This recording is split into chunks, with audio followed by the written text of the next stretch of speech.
Hey guys and gals, EM-PINMAN here at the good old Lone Star Arcade. Having fun as usual. Just getting back to you. Hopefully you liked my pilot video. Hey, quick apology too. I just noticed that there were some little technical issues with how the camera was working with the new wide-angle lens, that there was some spotting, refraction, reflection as some people would call it and that, but you know, I looked into it and yeah, you guys guessed what it was. Orbs.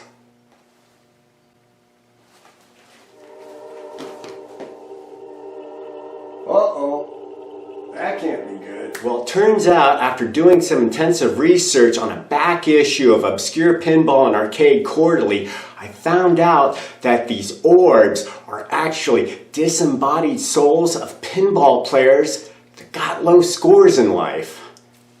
Wow, go figure, huh? So I decided to call up the manufacturer who makes the camera lens and talk to a nice customer service rep and basically explain to them that the product was haunted. So what you're trying to say is that your product normally doesn't behave like this? And that what? I need help, but you can't help me. Hello? Hello? So what was weird was one of the orbs actually asked me to do them a favor. Graceland? Yeah, Elvis is actually here, and he wants to know if anyone's beat his low score to date on his Bally Knockout. Hello? I made one final attempt to get rid of these guys. Folks need to move along. You need to go to the pinball light. No, not mine. Someone else's. So they just ended up disappearing. Not sure where they went. Just glad they're gone.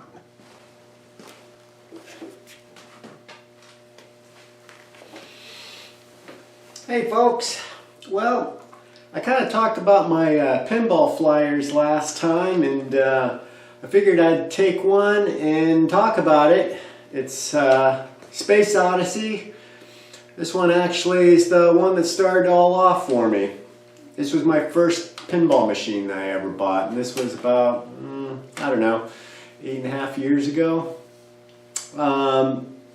Basically the story on this one is I loved playing Space Mission, the 4-player version back in the day, and this one happened to come around a little ways away from where I lived, like a state away.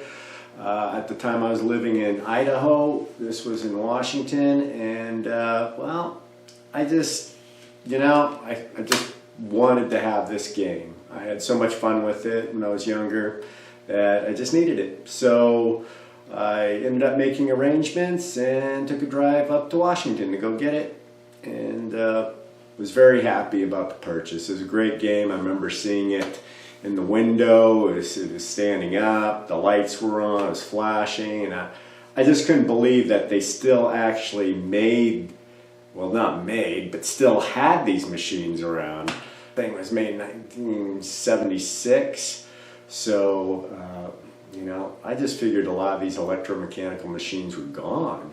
I mean, I had no idea that they were still around. There was all these collectors, all these people who were just really enthusiastic about these and wanting to fix them up, restore them, and play them, and keep them around for other people who come along, like myself, who get into the hobby. And it was very exciting. As far as what the game was, what I liked about the game was that it had the horseshoe, which on here they call it something else. They call it the double entry twin turn. I think horseshoe would have been great. But anyway, the horseshoe shot's awesome. Really fun. The spinner's fun. Getting the upper rollovers. Just a well laid out game. Plays fast even with 2 pop bumpers because as stated on here they had the jet bumpers. Then you need my glasses on that one. And they were DC powered. DC pop bumpers are just a lot more powerful than the AC ones. You can really see the difference. And Williams actually was one of the first to really get the faster pop bumpers going and experiment with that, and also longer flippers from 2" to 3". And as far as what I didn't like about the game, there's, instead of the slingshots, there's on each end the 2 kick-out holes that shoot the ball to the moving target in the middle. It kind of seemed to me that it would have been better if you just had the slingshots that weren't aligned towards the middle target, and you could actually just have to work at it to hit the target, basically. It just seemed like the kickouts threw the ball too much, too often, hitting the target, and it kind of just made me feel like the game kind of played itself at some points. Overall, the game is fun. If I still see one around at a show or something, I'll play it. It's challenging, and it's just, I had a small arcade at the time. I still have a small arcade, so it's a matter of picking and choosing. Basically, like I said, I'd gotten into the hobby, and there's all these pinball machines still around. I mean, hundreds and hundreds of different, makes, brands, and I wanted to try them, and I did. So that's why I've had so many pinball machines over the years. I just get them and try them out, and I've sold them. Most of them I fixed up and sold to other people. I restored them. I wanted to do my part to save these machines, and so restoring them gives me great satisfaction. I love restoring them. I love playing them, and now I'm even at the point of customizing them. Making a machine that never existed that, to me, should have existed. Anyway, as far as Space Odyssey goes, hey, if you find one out there and it's at a good price, I would buy it. It's a good machine. I sold it. I forget who I sold it to. The wife missed it, and I did miss it too for a bit. They ended up making 4,300 units of the 2-player and 11,652 on the 4-player. And according to Steve Kordek, he said that it is, or was, one of his favorites that he made. And I can see why. It's a huge seller, very popular. They obviously got the operators on board with buying these things, and the people loved them. I did have a story about myself to Steve Kordek. Like I said, it's just a short little blip, but it means a lot to me because when I got into the hobby, not too long after that, just a few months after that, I heard it was Steve Kordek's 100th birthday, and he was having a party, and the site I was on was collecting names of people to pass along at the birthday party as far as what they thought was great that Steve Kordek made as far as games in his life and what they meant to them personally. And I wrote up something that said basically Space Mission was a game that I played, the 4-player in the arcades, and really had a great time. And thank you very much, Steve Kordek, for making that possible, making that happen. And basically they used my name on the video and presented that to him at his 100th birthday party, and I thought that was very cool. I'll include a card of the party that was recorded on YouTube that you can go to, and I think it's around 4 minutes in that my name's mentioned in that, and a few other names of people too as well. It was a really cool event. Unfortunately, Steve Kordek passed away a few months after that, which was very sad, but it was really great to know that that man was around for 100 years and put a lot of smile on people throughout his life. So, hey, if you can do that in life, I figure you're doing pretty doggone well, making people happy and bringing on smiles. To me, I think that's what it's about.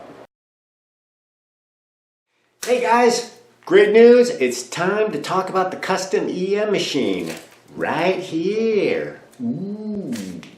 What is this machine about? Well, it's about me wanting to have a new game. I mean, they haven't put out EM since 1979, and it was time. So I really want to create something new and different, and that's where the first point comes in here, that this is not a re-theme. This is a new game, so it's not just something where we're changing the art over or any of that. Also, it's an SS to EM. So in other words, a solid state to an electromechanical.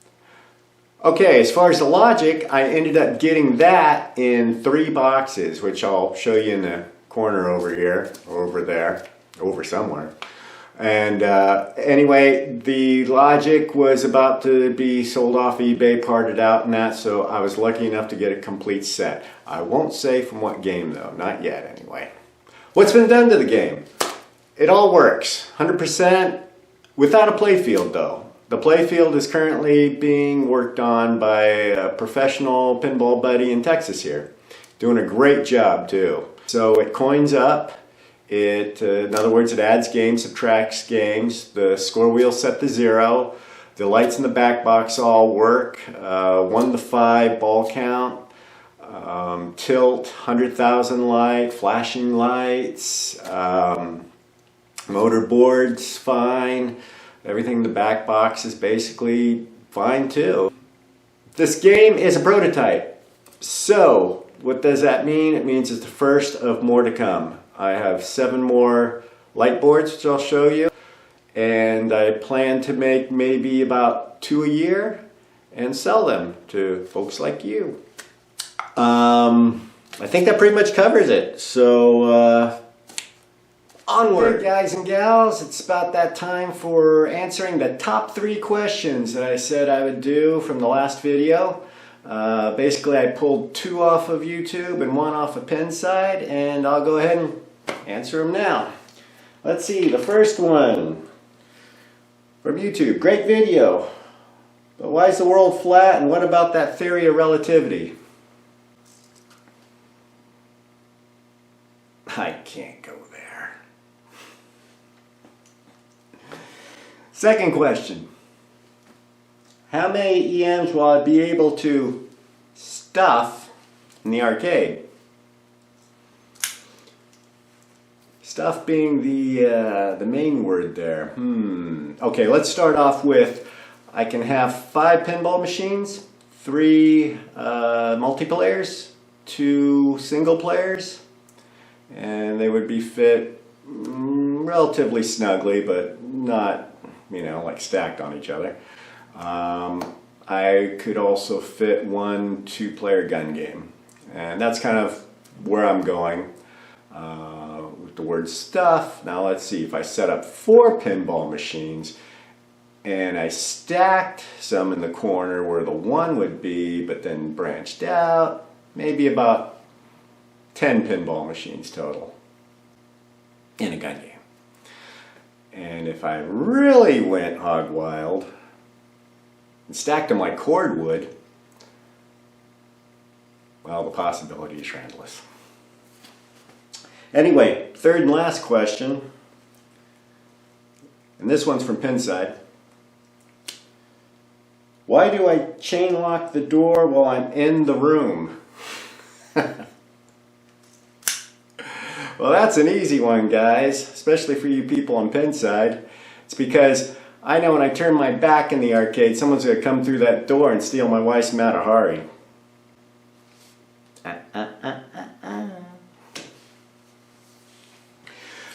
Well, anyway, that's about all the time that we got for right now. I want to say thanks again for all you people who subscribed. You're great. Thank you for the people who are looking at this video and want to subscribe. And, you know, you lurkers out there, and I know you're there looking and seeing, what's that EM-PINMAN up to? Come on, just hit subscribe if you can't hit any other buttons. I mean, really, I got something good going on here. I mean, if you're into electromechanical and you like seeing new stuff, this is the place to be. It's the little arcade that can do it. It's going to be a lot of different stuff coming in and out. I know other people have bigger arcades than that out there, but This one has a lot of action going on for the size. I mean, it's only a 19 by 12 room. But hey, we packed the action. At least we took care of that little pesky problem with the orb deal. Don't know what happened there, but I get the camera back, got the lens, and we're good to go. And you know,